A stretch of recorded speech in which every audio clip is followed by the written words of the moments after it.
Guys हमारा reasoning का chapter लुप्त पदों को भरना समाप्त हो चुका है। अभी हम रीजनिंग के चैप्टर क्रम व्यवस्थीकरण को स्टार्ट करने वाले हैं। आज ये पहला वीडियो रहेगा क्रम व्यवस्थीकरण का। क्रम व्यवस्थीकरण के बारे में हम कंप्लीट तरीके से जानेंगे आज की इस वीडियो में। गाइस यदि आपने अभी तक उस्मानी कोचिंग सेंटर चैनल को सब्सक्राइब नहीं किया है तो चैनल को सब्सक्राइब करने के लिए आपको सबसे पहले अपने यूट्यूब के सर्च बार में उस्मानी कोचिंग सेंटर लिखकर सर्च कर लेना है। गाइस जैसे ही आप उस्मानी कोचिंग सेंटर लिखकर सर्च करेंगे तब आप यहाँ पर नीचे आएंगे तो आपको यहाँ पर उस्मानी कोचिंग सेंटर लिखा हुआ शो होगा। यही हमारा चैनल है, आपको सिंपली इस पर क्लिक कर लेना है। गाइस क्लिक करते ही आपके सामने हमारा चैनल ओपन हो जाएगा। आपको सिंपली यहाँ पर सब्सक्राइब वाले बटन पर क्लिक कर लेना है। गाइस जैसे ही आप सब्सक्राइब वाले बटन पर क्लिक करेंगे उसके बाद आपको एक बेल का आइकन शो होगा, आपको सिंपली इस पर क्लिक कर लेना है। क्लिक करने के बाद आपको यहाँ पर ऑल पर सेट कर लेना है। गाइस इससे ये होगा कि हम जो भी भविष्य में वीडियो अपने YouTube चैनल पर अपलोड करेंगे उसका नोटिफिकेशन आपके पास पहुंचता रहेगा और आप उन वीडियो को बड़ी ही आसानी से और बिल्कुल फ्री ऑफ कॉस्ट में देख पाएंगे। गाइस आज की इस रीजनिंग की क्लास में हम सीखेंगे क्रम व्यवस्थीकरण। सबसे पहले तो हम जान लेते हैं कि क्रम व्यवस्थीकरण क्या होता है। तो गाइस जैसा कि आप यहाँ स्क्रीन पर देख पा रहे हैं, व्यक्तियों या वस्तुओं को उनकी भौतिक स्थिति के आधार पर व्यवस्थित करने के क्रम को क्रम व्यवस्थीकरण कहते हैं। व्यक्तियों या वस्तुओं का उनकी भौतिक स्थिति के आधार पर अध्ययन उनके मध्य तुलनात्मक स्थिति तथा बाएं या दाएं से वास्तविक स्थिति के आधार पर किया जाता है। क्रम व्यवस्थीकरण पर आधारित प्रश्नों को निम्न दो प्रकार से अध्ययन किया जा सकता है, तुलनात्मक व्यवस्थीकरण और स्थान क्रम व्यवस्थीकरण। जैसे कि किसी व्यक्ति या वस्तु की तुलना किसी दूसरी वस्तु या व्यक्ति से की जाती है तो इस प्रकार के जो क्वेश्चन हमको एग्जाम में देखने को मिलते हैं क्रम व्यवस्थीकरण चैप्टर से, तो वह सारे तुलनात्मक व्यवस्थीकरण में किए जाते हैं। उसी प्रकार से गाइस यदि किसी वस्तु या व्यक्ति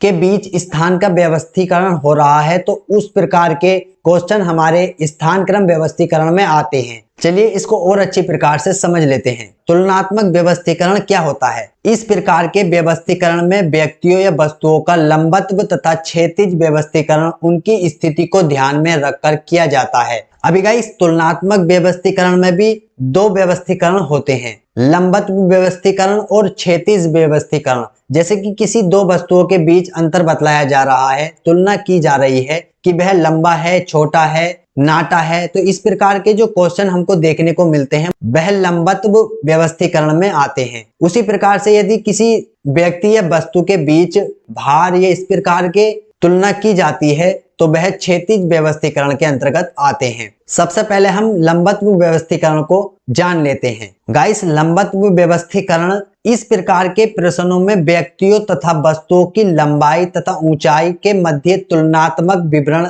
दिया जाता है। तुलनात्मक विवरण से आशय व्यक्तियों तथा वस्तुओं की लंबाई, ऊंचाई तथा आयु से है, जिसमें किसी वस्तु के लिए कहा जाता है कि वस्तु A वस्तु B से लंबी है तथा व्यक्ति P व्यक्ति Q से आयु में बड़ा है। इस प्रकार के प्रश्नों को हल करते समय प्रश्न में दिए गए कथनों के आधार पर पृथक पृथक तुलनात्मक स्थिति तैयार कर अंत में सभी स्थितियों को एक साथ जोड़कर अंतिम उत्तर कर प्राप्त किया जा सकता है। जैसे कि गाइस यहाँ पर दिया हुआ है A B से लंबा है, तो इसको आप किस प्रकार से दर्शाएंगे? A को B से लंबा बतलाया जा रहा है तो A के लिए हम एक लंबा लाइन खींच देंगे और B के लिए एक छोटा, तो इससे हमको ये पता चलता है कि A जो है B से लंबा है। उसी प्रकार से यहाँ पर व्यक्ति P तथा Q से आयु में बड़ा है। तो यहाँ पर जो इस प्रकार के क्वेश्चन आपको देखने को मिल रहे हैं ये सभी लंबत्व व्यवस्थीकरण के अंतर्गत आते हैं। तो देखिए यहाँ पर P व्यक्ति को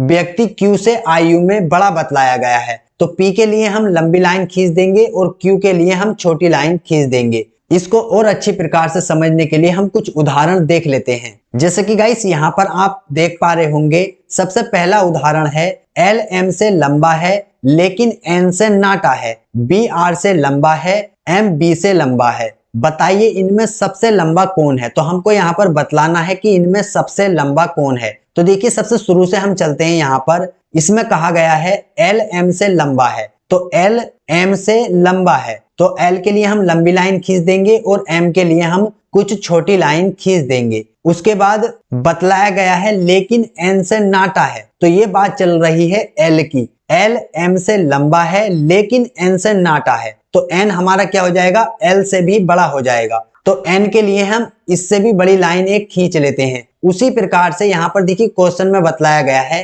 बी आर से लंबा है, तो अब क्या कहा जा रहा है, बी आर से लंबा है। उसके बाद कहा गया है एम बी से भी लंबा है, तो ये जो एम है ये बी से भी लंबा है। बताइए इनमें सबसे लंबा कौन है, तो इनमें सबसे लंबा अगर हमसे पूछा जा रहा है तो एन इनमें सबसे लंबा है। उसी प्रकार से यदि इसमें पूछा जाए कि सबसे छोटा कौन है या सबसे नाटा कौन है, तो आर यहाँ पर सबसे नाटा है। तो हमारा इसका जो करेक्ट आंसर है ऑप्शन नंबर ए यहाँ पर करेक्ट आंसर है, एन। चलिए अगला उदाहरण देख लेते हैं। गाइस यहाँ पर हमारा दूसरा उदाहरण है, रवि हार्दिक से लंबा है जो कि सुनील से नाटा है। नमन हेमू से लंबा है लेकिन हार्दिक से नाटा है। सुशील रवि से नाटा है। बताइए सबसे नाटा कौन सा है। तो गाइस यदि आप यहाँ पर देखेंगे तो जो पहले वाला हमने उदाहरण देखा था और ये जो उदाहरण है सेम है, लेकिन पहले वाले उदाहरण में अंग्रेजी वर्णमाला के अक्षरों को रखा गया था, इसमें नेम को रखा गया है। तो पहले वाला जो उदाहरण था उसमें मान लीजिए कोई वस्तु रखी गई थी और इसमें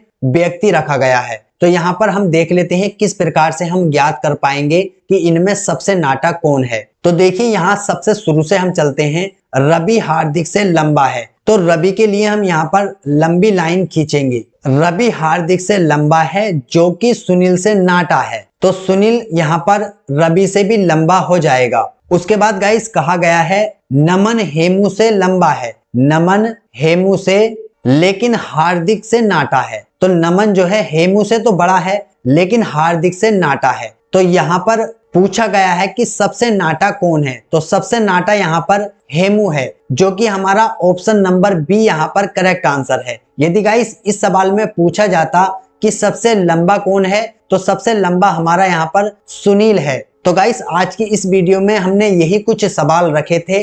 नेक्स्ट वीडियो में हम और कुछ अच्छी प्रकार से इसको समझेंगे। आज की वीडियो में इतना ही था। गाइस यदि आपको वीडियो पसंद आया हो तो वीडियो को लाइक कर लें, और यदि आपने अभी तक चैनल को सब्सक्राइब करके नहीं रखा है तो चैनल को फटाफट से सब्सक्राइब भी कर लें। तो गाइस मिलते हैं एक और नई वीडियो के साथ, तब तक के लिए जय हिंद जय भारत।